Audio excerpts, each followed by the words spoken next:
I think this is the third time I've mentioned this. We act on our beliefs. The first time I said it today, it was said, it was pointed out to me that it's so obvious that I don't need to say it. But I was being a bit obvious for saying this, and to my surprise, when I spoke to David earlier, that it was for him controversial. So I think we should examine what we mean by this.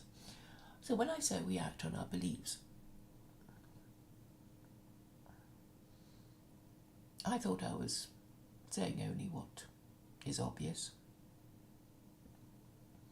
If we do something, we're doing it for a reason, and even if the reason appears to be irrational, it is actuated by a belief. So we can think of a few examples. We steal because we think we can get away with it. We lie because we think we can get away with it. We kill because we think we can get away with it.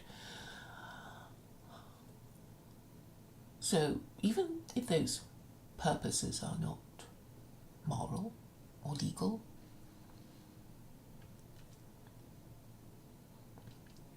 we do it thinking we're going to get away with it. Because if you knew that any bad thing you did would result in immediate punishment, we wouldn't do it, would we? I mean, if we knew with absolute certainty that we were going to be punished, we were going to be zapped the moment we lied or committed a sexual offence or stole or killed, then we just wouldn't do it. So the only explanation for a criminal committing a crime is that the criminal, however misguided he is, actually thinks he's going to get away with it. So that's it.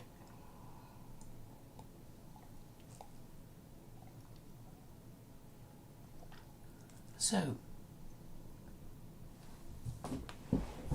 why was it considered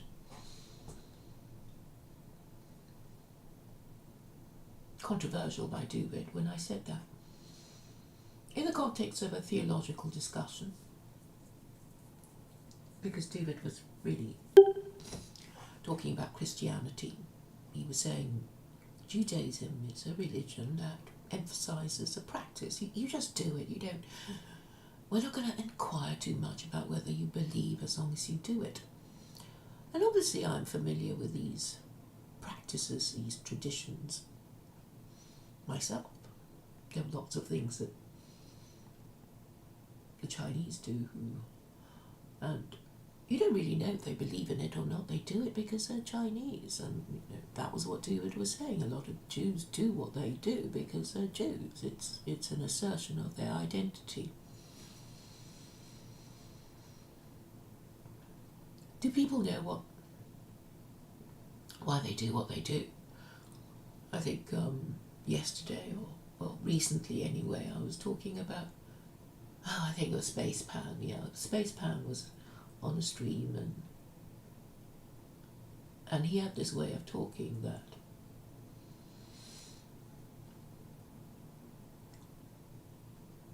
was similar to, well, chatter. And women chatter and men don't, or they're not meant to. So why do women chatter? Do they know why they chatter? No.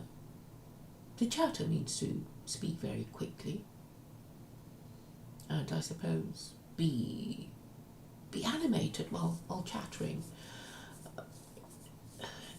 It came upon me almost as if it were a revelation that the reason why women chatter is because they don't really have that much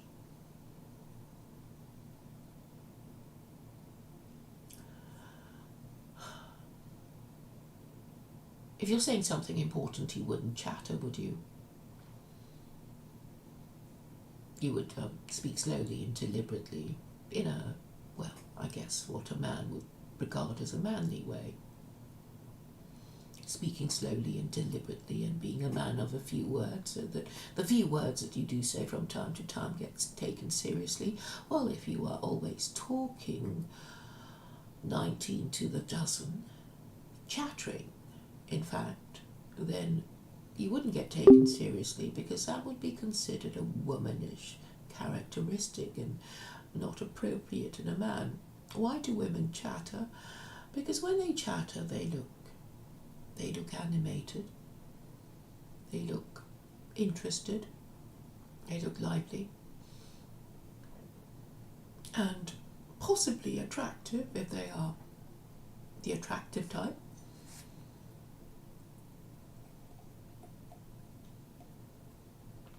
So women chattering, one always thinks of women, young women chattering as a kind of feminine display.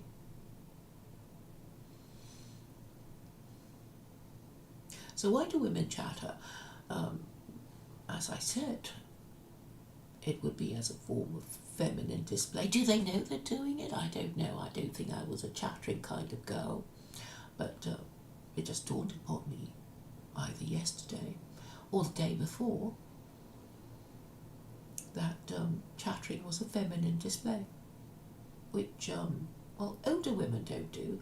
I suppose if older women, well, it wouldn't be called chattering, I suppose. It would be called something else, a little less flattering, because the older women are not so attractive. Because, yes, chattering is something that young females do. Do these young females know what they're doing? Well, that's the thing, we don't know. We don't know if they know what they're doing. A lot of people do things unconsciously to satisfy some need. Once when I was smoking cigarettes,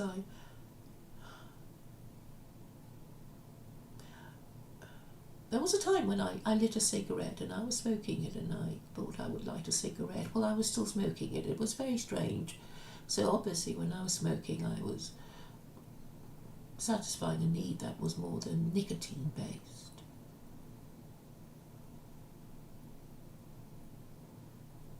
And I think there was a time when I listened to the radio. Well, obviously I wasn't really listening, because while it was on, I thought I would turn the radio on. It's very strange, but obviously the mind can play tricks on one.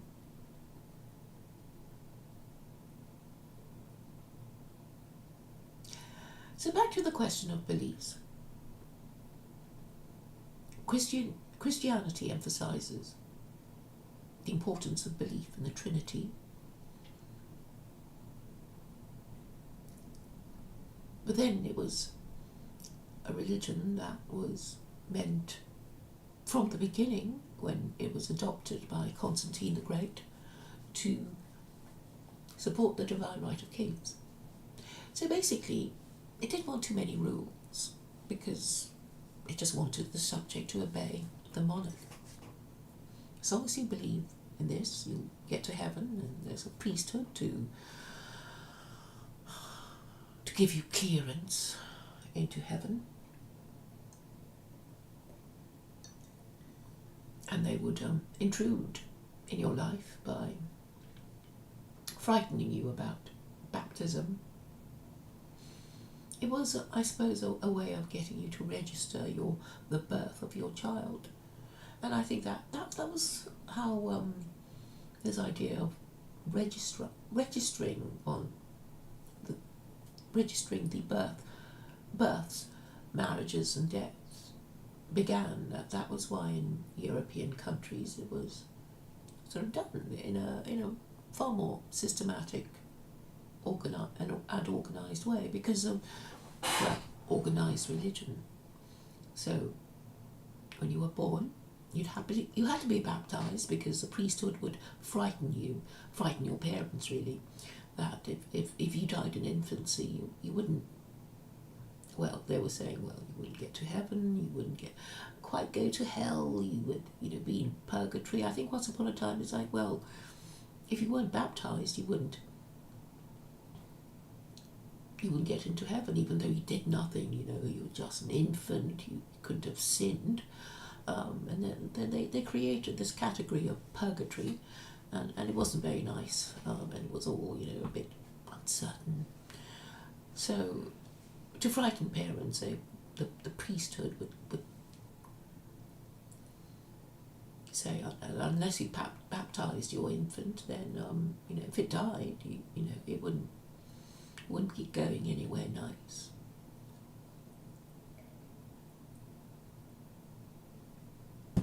Therefore, acting on this belief that they wouldn't want their dead infant to go to the not so nice place in the afterlife, parents would have their children baptized, and it would be a kind of, it's an imitation of the Brit, the male circumcision performed on male Jewish infants. It's the same, it fulfills the same sort of purpose. Anyway, so, it's in churches that you get registers of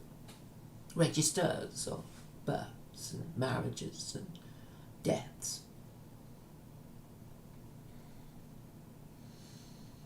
And so we ask ourselves whether all parents believe that their infant, if it died in infancy, would go to this place called purgatory or hell. And we don't know, of course we don't know, but we can guess that some of them probably didn't believe it, but they still did it. They still did it because they didn't want other people thinking that their dead infant had gone to hell or purgatory. And so social reasons were the operating motivations for having one's infant baptized at all. I think the priest would have to be paid, a fee would have to be paid, I think, all the clothes and, all the things you have to do to get the baby ready, it's sort of fuss and expense. But other cultures would have similar things. We know the Romans would have this kind of presentation ceremony. The mother would present the infant to its father in early Republican Rome, to see that if the infant met the father's approval, and if it didn't meet the father's approval, you could say, let it be exposed, or it doesn't look like me at all, it's whatever. But sometimes it would be just to take the burden out of the hands of the mother who might be nursing a very sickly looking child who just didn't look like it was going to make it through infancy, and the father could say, well, it's defective anyway, so it can be exposed, or whatever they did to infants in those days. So the father would take on the responsibility of the difficult decision of declaring the death sentence on the defective infant.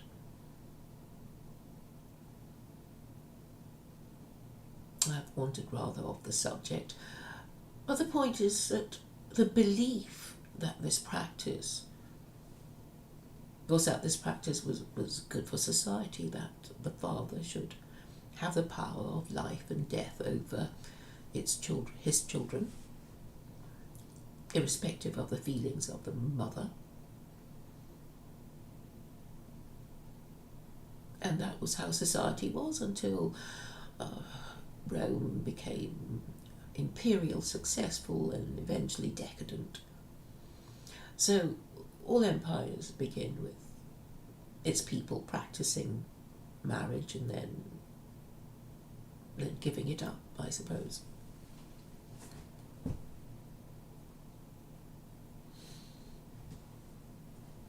So back to the question of Christianity.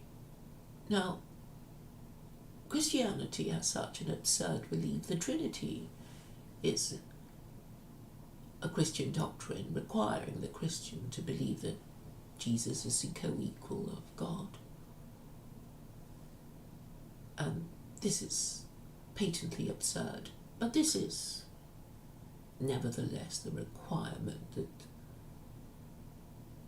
Christians believe in order to be Christian. It's a fundamental feature of Christian identity. But it's so absurd.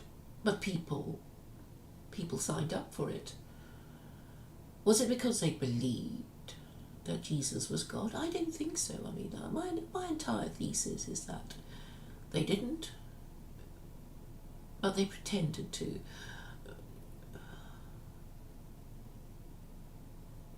Because it was easier to, I suppose.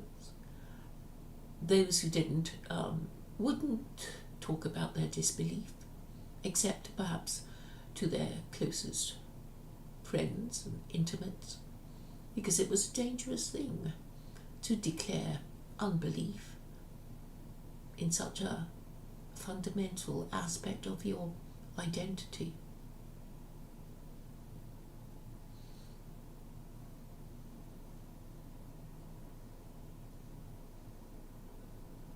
So at some point you can say that Christianity didn't really require belief. It required the willingness to deny the truth or to tell lies.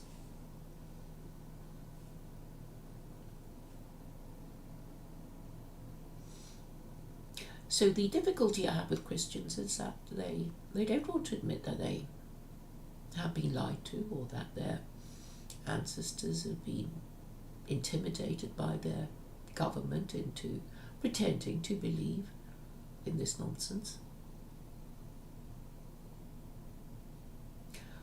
What does it matter? Why do I care? Is it any of my business? And I suggest to you that it should be the concern of any concerned citizen that the moral system of their society is no longer working.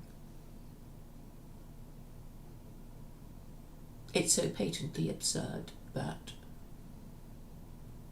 state intimidation was required to make people pretend to believe in it. And this was really what Christianity was all about. So what's the harm of it? Well, it turns them into hypocrites and liars. And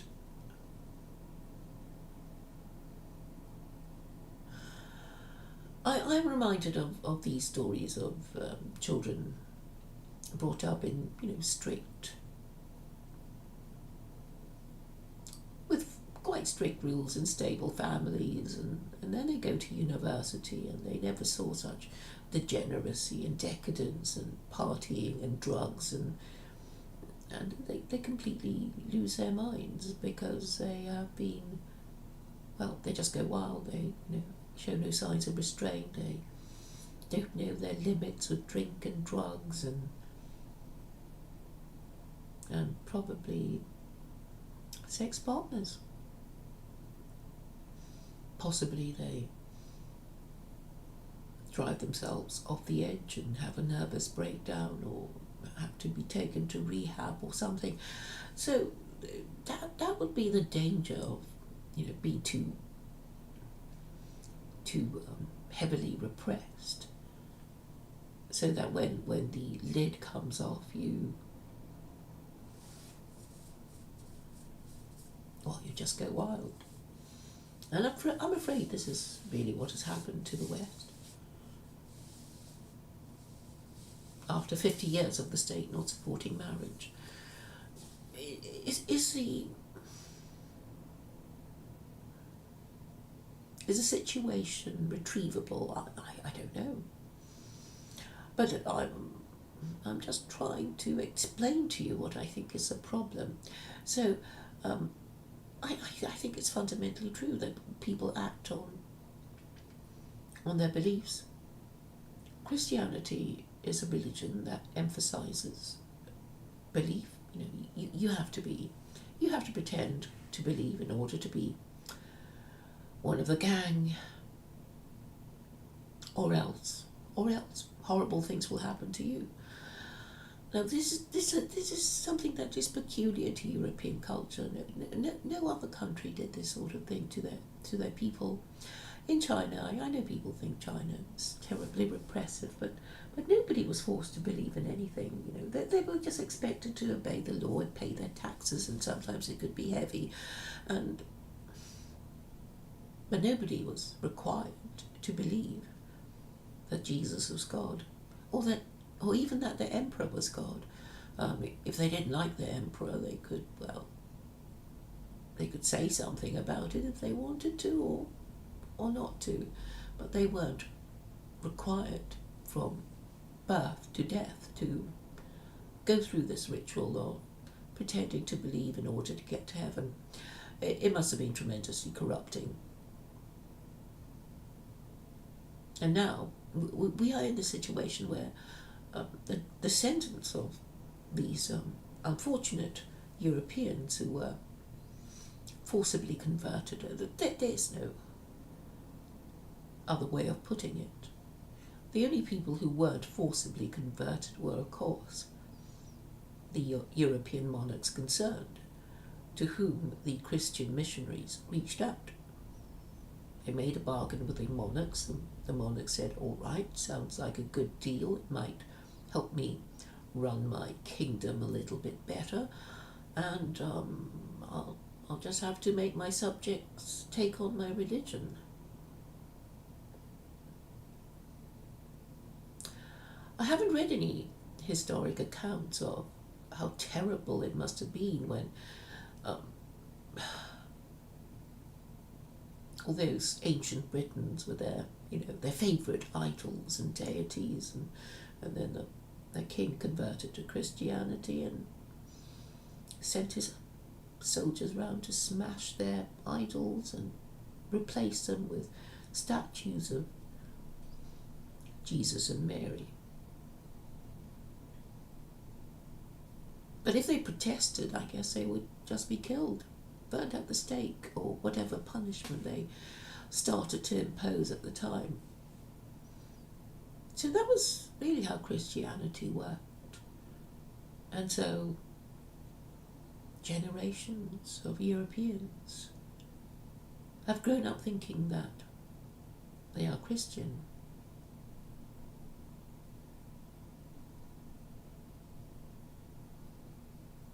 And of course they were never told about the nastiness of it all. I don't think they really know. Religious subjects are, on the whole, avoided.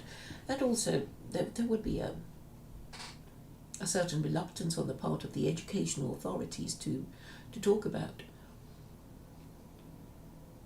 these terrible things in the burnt and bloody history of Christianity.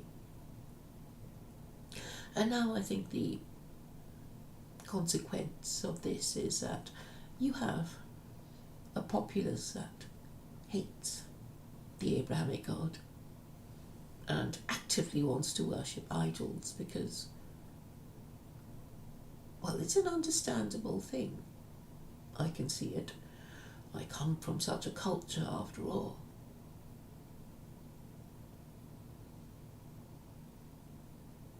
So what is the difference between Judaism and Islam, to the idolatrous religions of the world?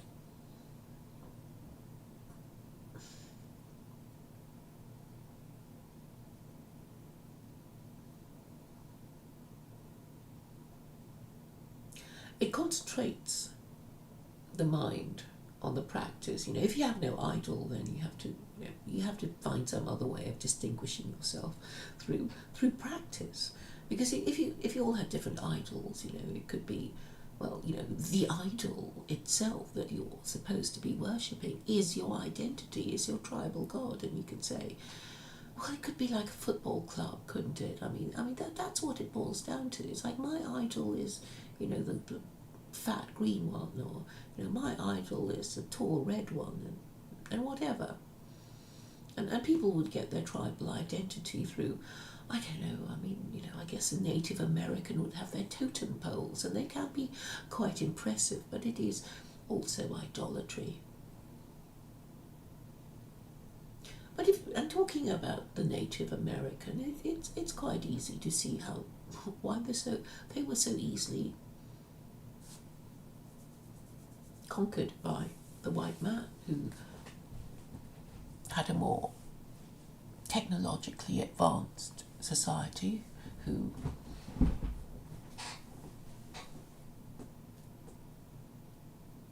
was more organised and soon took over the continent of America.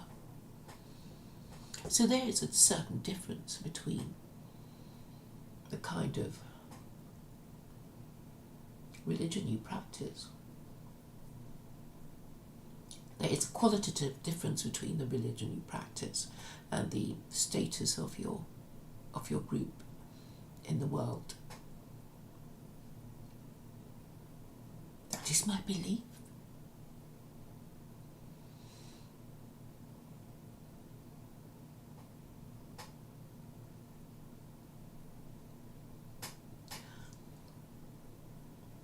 So, for me, the difference is clear. The wonder of it is that people affect not to understand what I mean. I think it's quite easy to understand, isn't it? If you have idols, you'll just be a slacker. You'll have your identity all sorted out for you. You think, I'm with those people who worship that idol over there, and Jews not having an idol was, became the people of ideas and principles.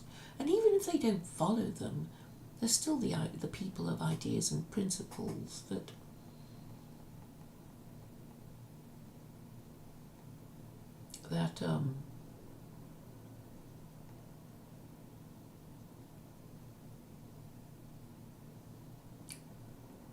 produce. No, I'm sure they didn't mean to produce it. I should say that they had imitators, and therefore Christianity and Islam would be derived from Judaism, because worshipping the most powerful being conceivable is, well, if you want to compete with Jews, you would try and copycat them. And it worked for the Christians. And as long as Europeans practiced marriage, they could accomplish great things, become scientists, explorers, military supremacists, imperialists, provided they practiced marriage, and then they stopped. For the past 50 years they stopped, and it seems that they have forgotten everything that they ever learnt, and will lose everything they ever acquired, because they're just going to get stupider and weaker and more degenerate and more corrupt and more hypocritical, because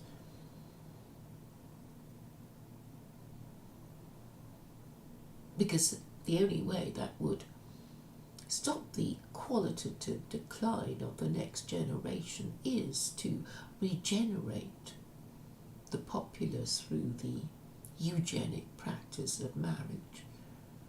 And the only way to do that is to require people to choose their sex partners, who must also be their spouse, carefully, which is what their ancestors did, which they can no longer even contemplate doing now, because they are so accustomed to the idea of sexual liberation from the rules of marriage and good parenting. And before I go, I suppose I have to consider how beliefs are relevant. So if you believe in God, then you would have to, there's only the Abrahamic God that is worthy of worship. Because why would you worship a less powerful God? This being so, you would have to do what you think the Abrahamic God wants, and he is supposed to have given instructions through the Torah and the Quran, and this being so, you would, if you were rational, if you don't want lots of restrictions in your life, you would choose the revelation without the 36 capital offences. And that would be the obvious way of solving the problem.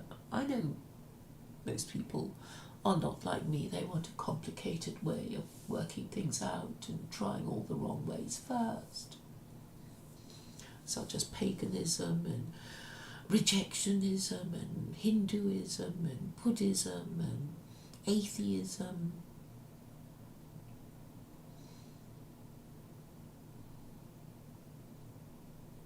And I suppose it is just exasperating for me that people are not getting it or pretending not to get it. And I may have mentioned the fox on a pizza box.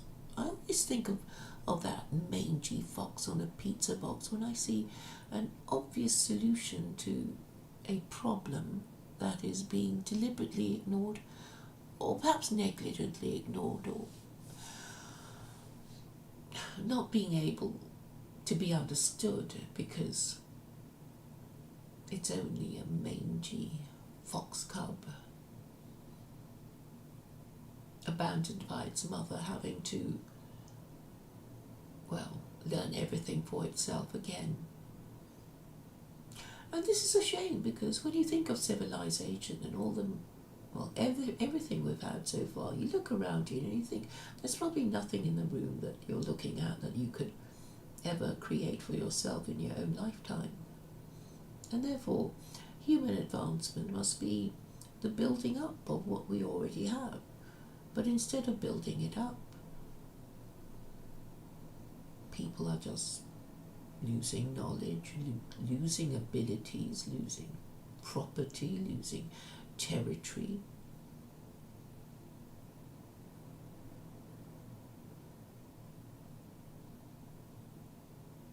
And being indifferent to it, because they don't believe in posterity, they don't believe in an afterlife, they don't believe in the hypothetical supreme authority.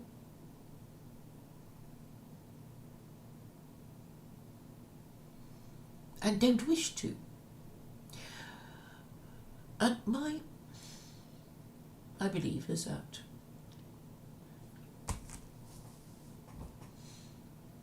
we will never know if God exists, but we are expected, because we are given free will, to make a moral and political choice.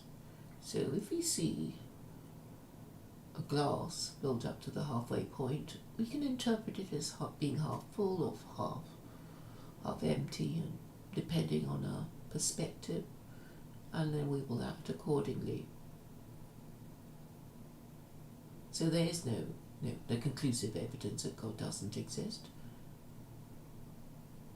and we can choose to believe if we see the usefulness of this belief in this life, which I think, it has been proven, hasn't it, that human civilization advanced to such a degree because people believed in the Abrahamic God. They believed in that good will be rewarded and evil punished. and acted accordingly, even though it meant martyrdom.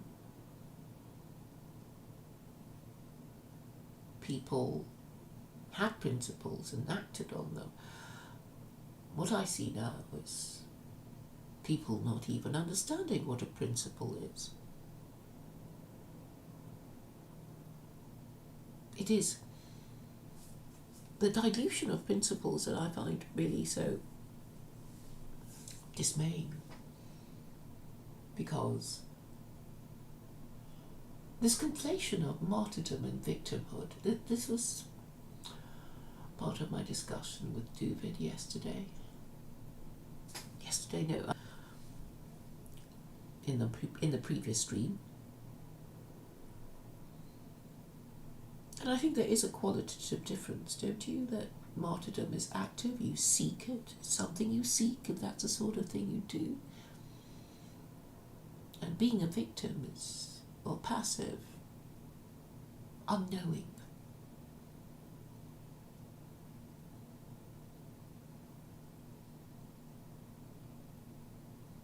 And even these different ideas of passive and active, they're not really, very helpful concept. It allows us to, make the distinction between martyrdom and victimhood.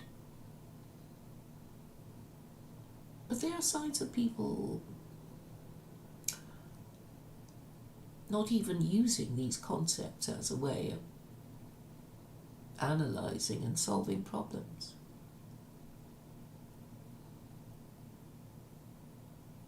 So what is my belief system?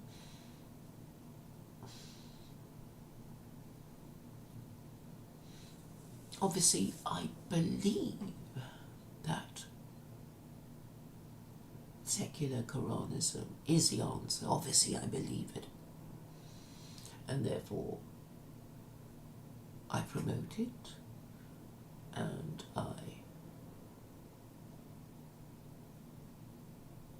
I don't mind being challenged about it. It's not, it's not some defective infant that I want to hide from the curious eyes of people who want to have a look at it. I present it. I propagate it. I propose it. So I like to think I am someone who acts, who is known for acting on her beliefs. I really believe that it would work if implemented, and nothing I have seen so far has persuaded me otherwise.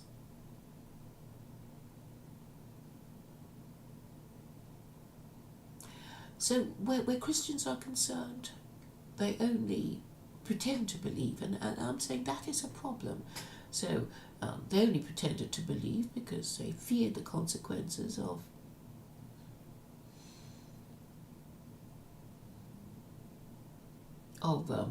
being honest with their disbelief and proclaiming their disbelief. And out of all the scripture that you would have heard of, there's only one scripture that guarantees freedom of belief, and I think that must be the best one. One of the things that I do keep doing is always to ask people who hate the idea, who find my idea of secular Quranism detestable, is to challenge them to find a better guide, and they never can. So I still believe that I'm right.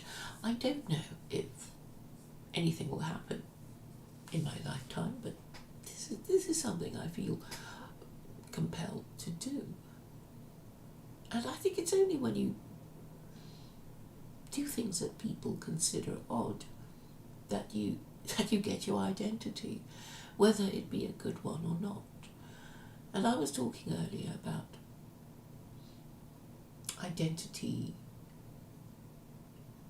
that is, a form of identity that not anybody might want, a low status identity of being an anti-Semite. But some people prefer it. Some people prefer this status-lowering identity than to be part of the mainstream, because they find the mainstream even more detestable than having a low-status identity. And I suppose in this way I share the same motivations as these people, that it is better to be a minority, to be marginalised, than to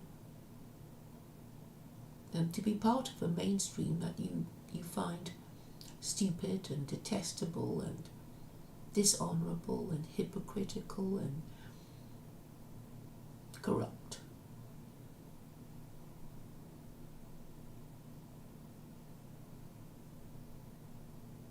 And I suppose the most important thing about belief is that whatever we believe, it should be based on truth, logic and morality.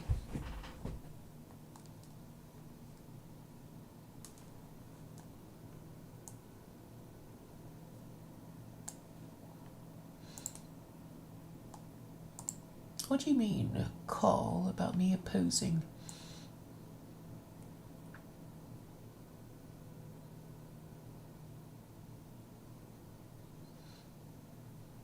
Why do you oppose the nobility? Why do you say that?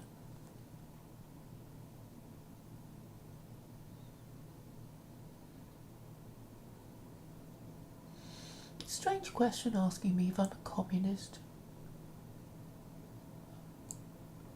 Is there any feudalism to oppose? Very strange questions and statements.